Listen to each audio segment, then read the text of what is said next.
मी नीलम. जीवन संगीत भाग्यश्री मुळे यांचा पहिला भाग आणि दुसरा भाग आपण पाहिलेला आहेच आहे. आज आता मी तिसरा व्हिडिओ त्याचा आपल्यासमोर सादर करत आहे. हा म्युझिक थेरपी आणि आपण गाणी ऐकतो, पण त्याच्यातून नेमकं आपण त्याच्यातून कसं आपल्या जीवनाकडे त्याच्यातून बघितलं पाहिजे किंवा त्याच्यातून त्याचा काय मतिबोध घेतला पाहिजे आणि ती ऐकण्याची सुद्धा जी एक कला आहे, तर ते कसं ऐकलं पाहिजे हा सगळा उहापोह त्यांनी खूप सुंदररित्या केलेला आहे. तर तुम्ही या तिसऱ्या भागामध्ये ते जरूर ऐका.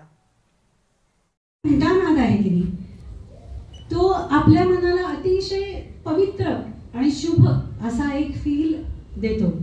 इथे सुद्धा आता समजा एखादी घंटा वाजवली तर आपण जर डोळे बंद केलेले असतील तर आपण एखाद्या मंदिरात आहोत, गाभाऱ्यासमोर आपल्यासमोर देवाची मूर्ती आहे आणि आपण त्या गाभाऱ्यामध्ये उभे आहोत असाच फील येणार. म्हणजे प्रत्येक सुराचा काही ना काहीतरी संकेत आपल्या आयुष्याशी जोडला गेलेला आहे.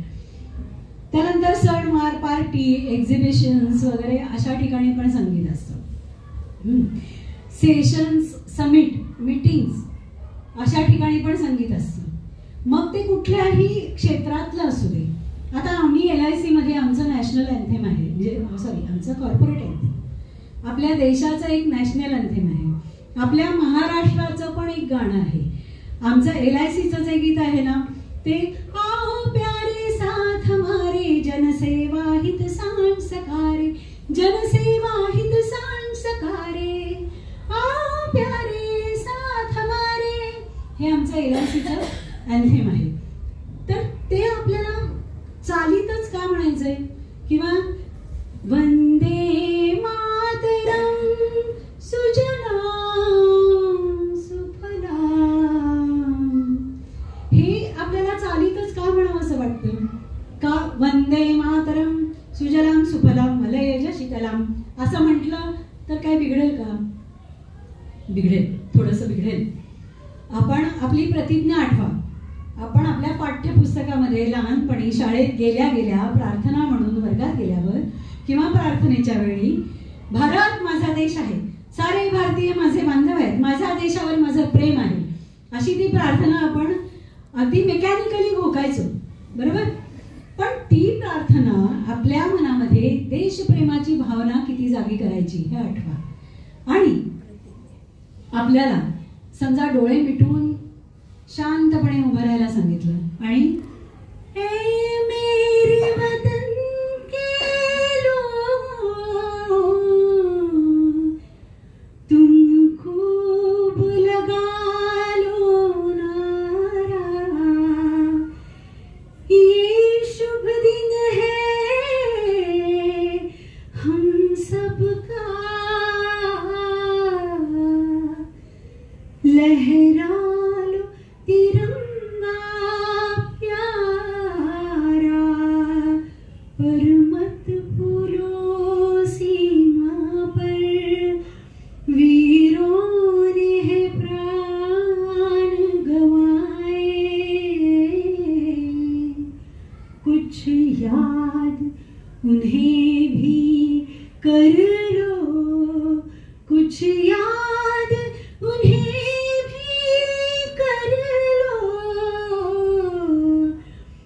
जो लौट के घर ना आए, जो लौट के घर ना आए, ऐ मेरे वतन के लोगों जरा आँख में भर लो पानी. खरोखर डोळ्यांना पाणी आलं की नाही? सगळा आपल्या मनामध्ये देशप्रेमाची जी भावना आहे, उठा राष्ट्रवीर हो, सज्ज व्हा, उठा चला, सशस्त्र व्हा, उठा चला, उठा. ह्यानी जी आपल्यामध्ये वीरश्री संचारते ती त्या सुरांचा महिमा आहे. लक्षात घ्या. आपल्याला प्रतिज्ञा पूर्ण पॅरेग्राफ म्हणून सुद्धा जो फील येत नाही तो फील या गाण्यामुळे येतो. स्पोर्ट्स मध्ये सुद्धा आता मला सांगा की फुटबॉल आणि गाणं याचा काय संबंध आहे? काहीच नाही. पण फुटबॉलचे वर्ल्ड कप आपण बघितले असतील शकीरा नावाची एक इंटरनॅशनल फेम आर्टिस्ट, तिला पाचारण केलं गेलं होतं त्याच्या उद्घाटनासाठी आणि तिने वाका वाका हे गाणं गायलं. लहान मूल सुद्धा आपल्या गल्लीबोळात वाका वाका असं म्हणत फिरत होतं त्या काळामध्ये, बरोबर की नाही? तर तिथे सुद्धा गाणंच का असं आता आपण बघा, म्हणजे मी प्रश्न निर्माण करत चाललीये, प्रश्न उभी करत चाललीये, त्याची तुम्ही मनोमन उत्तरं शोधायची आहेत आणि मला सांगायची आहे माझं बोलणं संपल्यावरती. हा सेशन जो आहे आपला, तर तो गिर्यारोहक जे असतात, म्हणजे आपण ट्रेकिंगला निघालोय मस्तपैकी, ट्रेकिंगला निघालेले असताना आपण असे अगदी सुरुवातीपासून एवढे उत्साही असतो ना, एकदम म्हणजे सगळे क्विक मार्च करत निघालेलो असतो. हम होंगे कामयाब, हम होंगे कामयाब, होंगे कामयाब एक दिन.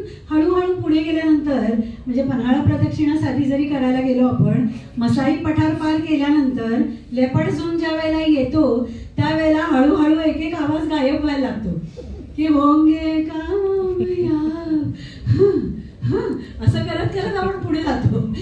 तर आपण दमतो आणि त्यावेळेला आपल्या साथीला सूर असावेत असं आपल्याला वाटत असतं. त्यामुळे त्यातून पण आपण गात असतो, होगी शांती चारो ओर, शांती चारो ओर एक दिन, असं करत करत आपण एक एक पायरी चढत असतो किंवा एक एक डोंगर चढत असतो. तर त्यामध्ये पण आपल्याला गाणंच तारून नेतं. लक्षात ठेवा, शेतकरी कामकरी शेतात काम करत असताना किंवा कामगार काम करत असताना हे ज्या वेळेला गाणं गातात, आदिवासींचं सकाळ त्यांची पक्ष्यांच्या किलबिलाटाने होते आणि रात्र त्यांची त्यांच्या सामूहिक गीत आणि नृत्याने होते. तर ते आपला दिवस साजरा करतात. त्याचं कारण काय? त्यांचे व्यापताप दूर होतात, दिवसभराचे सगळे श्रम त्यांचे दूर होतात. शेतकरी शेतात काम करत असताना, सैनिक मार्चिंग करत असताना, मार्चिंग सॉंग्स पण आहेत, बरोबर? मार्चिंग सॉंग्स तर म्हणजे त्यांचा जर पोलीस बँड किंवा आर्मीवाल्या लोकांना जर क्विक मार्च करायला सांगितला, 26 जानेवारीला वगैरे आपण बघतो, 15 ऑगस्ट 26 जानेवारीची परेड जी असते, त्या परेडला सुद्धा संगीताची साथ असते आणि म्हणूनच त्यांना स्फूर्ती येत असते, त्या संगीतातून त्यांना स्फूर्ती मिळत असते. आता बघा, रणांगणामध्ये सुद्धा आपल्याला कुठल्याही, आता रामायण महाभारत आपण बघितलं, त्यामध्ये ते युद्धाचे प्रसंग आले, त्याच्यामध्ये सुद्धा रणभेरी, शंखनाद, त्यानंतर मोठे मोठ्या झांजा, तुतारी, हे अशी वाद्य वाजवायचे. तर ती वाद्य का वाजवायचे? आपल्या सैन्याला बळ मिळावं म्हणून, त्यांना स्फूर्ती यावी म्हणून. त्यामुळे कुठे संगीत नाही असं नाही, असं म्हटलं जातं. आता मी मगाशी जसं म्हटलं तसं महाराष्ट्र गीत जे आहे ते, गरजा महाराष्ट्र माझा, जय जय महाराष्ट्र माझा, असं हे गाणं म्हटलं की आपल्याला स्फूर्ती येते. मग अगदी अवधूत गुप्तेने सुद्धा जय जय जय जय महाराष्ट्र माझा असं सुद्धा, आता तुम्ही येणार आहे आहात तर तुमची मुलं जी परदेशात असतील ती अवधूत गुप्तेचं गाणं त्या दिवशी वाजवतातच, जय जय महाराष्ट्र माझा असं म्हणतातच. तर मला एकच सांगायचं आहे की हिटलर, इव्हन हिटलर होता तो गर्दन काळ समजला जायचा, तो मृत्यूचा बादशाह असा समजला जायचा. पण तुम्हाला माहिती आहे का, हिटलर ज्यू लोकांचा तो वैरी होता, हाडवैरी होता. सगळ्या ज्यू लोकांना त्यांनी अक्षरशः असं निवडून निवडून मारलं असं म्हटलं जातं. पण ह्याच हिटलरने ज्यू लोकांचाच एक ट्रूप आपल्या पदरी ठेवला होता. त्याच्या जेव्हा हे लक्षात आलं की आपल्या सैनिकांचं मनोधैर्य खचतंय, त्यांचं खच्चीकरण होतंय आणि ही प्रोलॉंग चाललेली लढाई जी आहे ती लढून हे सैनिक बारगळलेत, हे सैनिक थकले, त्यावेळेला त्यांनी जी संगीत योजना केली होती त्यांचं मनोधैर्य उंचावायसाठी, ती जी संगीत निर्मिती करणारी जी काही लोकांचा समूह किंवा जो ट्रूप होता, तर ती संगीत निर्मिती करणारा ट्रूप हा ज्यूंचा होता. लक्षात घ्या, हिटलर सारख्या हिटलरनी सुद्धा संगीताच्या आधारे आपल्या सैनिकांचं मनोधैर्य उंचावण्यासाठी ज्यांचा तो हॅट्रेड करत होता, द्वेष करत होता, अशा ज्यू लोकांचा सहारा घेतलेला होता, बरोबर? आणि मला खूप छान वाटतं आपल्याला तात्पुरतं छान वाटलं, आपण गाण्याचा आनंद घेतला, आपलं मन प्रसन्न झालं, संपला विषय. पण मला तुम्हाला आजपासून, या क्षणापासून हे सांगायचंय की तुम्ही जे गाणं गाता ते गाणं नुसतं गाणं नसतं. कवीनी त्यामध्ये काहीतरी लिहिताना, आपलं मनोगत काहीतरी लिहिताना, ए मेरे वतन के लोगो, कवी प्रदीप यांनी लिहिताना काहीतरी एका भावनेनं लिहिलेलं आहे. श्री रामचंद्रांनी त्यांना संगीत देताना काहीतरी संगीतातून बोध द्यावा किंवा संकेत काहीतरी द्यावा अशा पद्धतीने ते लिहिलेलं आहे. आणि आपल्याला गायकांनी गायल्यानंतर ते आपल्यापर्यंत आलेलं आहे आणि इतक्या सुंदर रीतीने ते आपल्यापर्यंत आलेलं आहे. त्या गाण्यातून शब्द काय सांगतात, सूर काय सांगतात, ते जर आपण आपल्या मनामध्ये विनवलं किंवा त्यातून आपण जर काहीतरी अर्थबोध घेतला, त्याचा आशय लक्षात घेतला, तर आपल्या आयुष्यामध्ये खूप फरक पडू शकतो. आपल्या आयुष्यामध्ये खूप बदल होऊ शकतो. आपण त्यातून बोध घेतला तर आपल्या आयुष्यामध्ये अलकलाटणी मिळू शकते. कशी ती बघा. एक गोष्ट मला तुम्हाला सांगायची आहे. पुण्यात गंमत ती सांगते.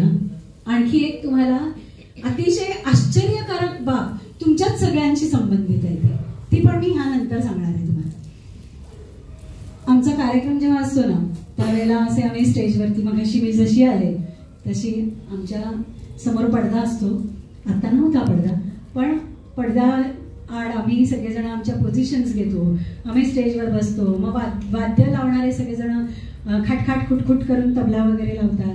मग सिंथेसायझर प्लेअर असतो, तो एखादा असा धून वाजवून बघतो की साऊंड सिस्टीम व्यवस्थित लागली आहे का, काय.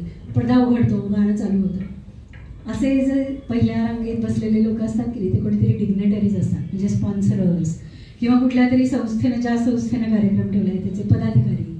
त्यांचे चेहरे एकदम असे, म्हणजे मी कोणीतरी आहे, हां मी ह्या संस्थेचा चेअरमन आहे वगैरे, असं त्यांच्या चेहऱ्याकडे बघून आपल्याला कळत असतं की त्या माणसाला मनात आत्ता असं वाटते. त्यानंतर बरेच लोक, म्हणजे बऱ्याच गृहिणी वगैरे आलेल्या असतात, त्या एका बाजूला बसलेल्या असतात, काही पुरुष एका बाजूला बसलेले असतात. आणि मग आम्ही सुरू करतो, मोगरा फुलला, मोगरा फुलला, फुले वेचिता बहरू, कळीयासी आला. मगाशी ज्यांना बघितलेलं असतं ना, त्यांचा चेहरा हे गाणं ऐकल्यानंतर अगदी बदललेलं असतं. त्यांच्या चेहऱ्यावर एक छोटीशी अशी स्मिताची रेषा दिसत असते. आणि नंतर ज्या वेळेला आम्ही एक एक गाणी गायला लागतो, धुंदीत गाऊ, मस्तीत राहू, छेडीत जाऊ, आज प्रीत साजना. हळूहळू आम्ही उत्तरार्धाकडे वळत असतो. तुझी चाल तुरु तुरु उडती, केस भुरु भुरु, डाव्या डोळ्यावर वट ढळली, अशी गाणी यायला लागतात. आणि मग समोरच्या लोकांचे चेहरे, इस्त्री सगळी मोडून जाते, चेहरे खुलतात, एकदम उत्साह संचारतो त्यांच्यामध्ये. गाणं ऐकताना त्याच्यामध्ये तल्लीन होऊन जातात. आणि मध्येच एक फरमाईश येते. आता आम्ही स्टेजवर बसलेले असतो, आमचा निवेदन करत असतो, तर त्याच्याकडे एक चिठ्ठी येते. मग सगळ्यांनाच उत्सुकता, म्हणजे प्रेक्षकांना सुद्धा ते दिसत असतं ना, मग प्रेक्षकांना पण उत्सुकता वाटते की त्या चिठ्ठीत काय लिहिलं असेल, कुठलं गाणं असेल, कुणी केली असेल ही फरमाईश. मग आम्हाला पण उत्सुकता असते की त्यांनी, म्हणजे टेन्शन असतं की त्यांनी जे लिहून दिले ते गाणं आम्ही सादर करू शकतो की नाही, आमच्या सगळ्या संचाचं ते गाणं तयार आहे की नाही, असं आम्हाला टेन्शन असतं. मग ते गाणं चिठ्ठीत घेऊन येणारा असतो, ते चिठ्ठी उलगडतो आम्ही. मग त्याच्यामध्ये असतं की धुंदी कळाना, धुंदी फुलाना, शब्द रूपाने मुक्या भावना. किंवा एखादं असं गाणं असं, छुप गए सारे नजारे और क्या बात हो गई, तूने काजल लगाया दिन में रात हो गई. मग आम्ही अगदी जीव तोडून ते गाणं सादर करत असतो. आणि ती चिठ्ठी जो आणून देतो ना, फरमाईश ज्यांनी केली आहे त्याच्याकडे आमचं लक्ष असतं साहजिकच ना, की आपल्याला असं वाटतं की अरे आपण त्याची फरमाईश पूर्ण केली. मग आता तो आनंदित झाला असेल किंवा त्याला छान वाटत असेल, मग आम्हाला सुद्धा अगदी कृतार्थ वाटतं की अरे एवढी छान फरमाईश पाठवणारे एवढे दर्जेदार रसिक समोर आपल्या बसलेले आहेत, उच्च अभिरुची संपन्न रसिक आपल्या समोर बसलेले आहेत. पण मी त्यांच्याकडे बघत असते गाणं म्हणता म्हणता, त्यांचं आमच्याकडे लक्षच नसतं. गाणं त्यांच्यासाठी आम्ही सादर करत असतो, पण त्यांना त्या गाण्याबद्दल काहीच नसतं. असं कसं काय? मग थोडं एखादं कडवं म्हणेपर्यंत की नाही, म्हणजे आता चिरंजीव होई कथा मिलनाची, तृषा वाढते तृप्तया लोचनांची, युगांचे मिळावे रूपया क्षणांना, शब्दरूपाने मुक्या भावना. एवढं सगळं आम्ही म्हणतोय तेव्हा कुठे आमच्या लक्षात येतं की तो कुठे बघतोय. तो लेडीज सेक्शन मध्ये कुणाकडे तरी बघत असतो. तिचंही लक्ष त्याच्याकडे असतं, दोघांचंही लक्ष आमच्या गाण्याकडे नसतंच. तो तिला सांगत असतो म्हणजे या गाण्याच्या माध्यमातून त्याला तिला काय जे काय सांगायचं असतं ते पुरेपूर तिच्यापर्यंत पोहोचत असतं आणि आम्हाला वाटतं की आम्ही खूप छान गातो.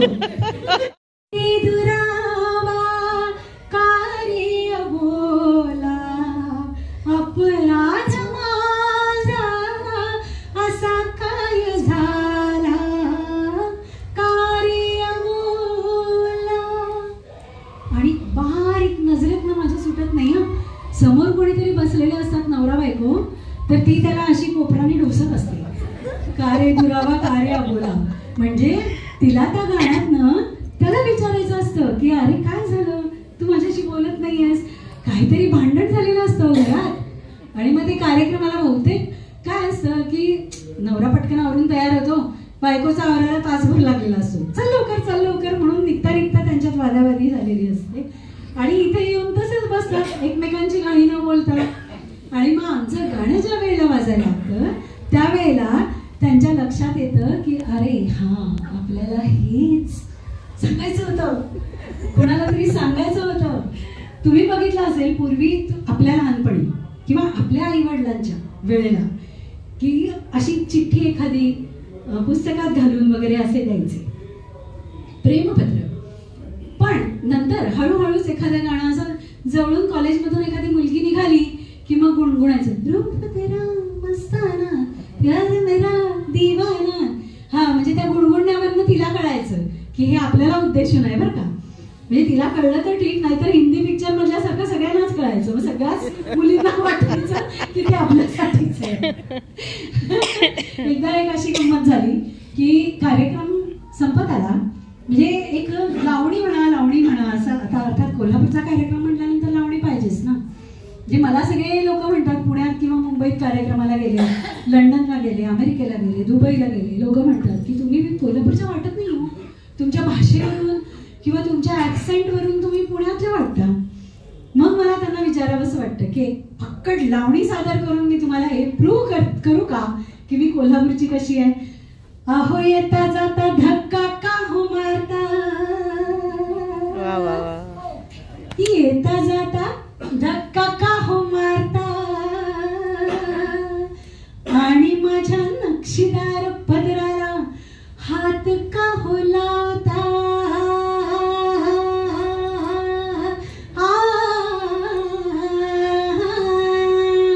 आणि अशी ढोलकी वाजायला लागते की नाही, समोरचे जे आधी इस्त्री लक्षात आलं ना मगाशी जे सांगितलं ते जे असतात की नाही, ते आता अगदी असे रुमाल बिमाल खिशातनं काढून मिळून असे फडकवायला लागतात. लावणी होते मस्तपैकी. रेशमाचे रेघांनी लाल काळ्या धाग्यांनी कर्नाटकी कशी दामी काढीला, हात न गालाहू माझ्या साडीला, नवी गोरी साडी लाख मोलाची, भरली मी नक्षी फुल इलाची, इलाची बाई इलाची, गुंभियले राघू मोर जोडीला, हात न गालाहू माझ्या साडीला, हात न गालाहू माझ्या साडीला. अशी मस्त लावणी सादर होते. मग ऐकलात ना तिसरा भाग. कसा वाटला आपल्याला सांगा मला. खरंच इतक्या सुंदररित्या त्यांचा प्रोग्राम त्यांनी केलेला आहे ना, की तो प्रत्यक्ष आपण बघण्यात जी मजा आहे ती वेगळीच आहे. तर जरूर तुम्ही त्यांचा तो प्रोग्राम बघा. माझ्या चॅनलला सबस्क्राईब करा, लाईक करा, कमेंट करा, शेअर करा आणि असेच वेगवेगळ्या प्रकारचे व्हिडिओज आणि वेगवेगळ्या प्रकारची माहिती तुमच्यासमोर मी सादर करत जाईन. तर त्याचा तुम्ही जरूर आनंद घ्या आणि ह्या म्युझिक थेरपीचा आपल्या आयुष्यामध्ये भरभरून उपयोग करून घ्या. धन्यवाद.